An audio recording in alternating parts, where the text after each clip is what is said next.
I met my favorite horror author. I wish I hadn't. I'd been writing for a small horror website for a few months. Nothing fancy. But it got enough traffic to warrant a decent following, and the income from the ads kept the site afloat. My boss asked me to do a piece on contemporary writing, so I decided to interview my favorite author about his upcoming book. I won't say his name. You'd definitely know him.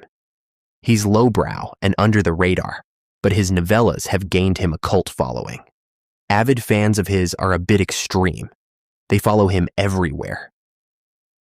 I did some research and found out my favorite author didn't like interviews.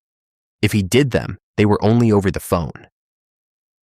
A few photos of him existed online, but nothing from the past 10 years. I knew getting a hold of him would be impossible, so I asked a friend in publishing to do some digging. Turns out my favorite author frequented a coffee shop in his tiny East Coast town.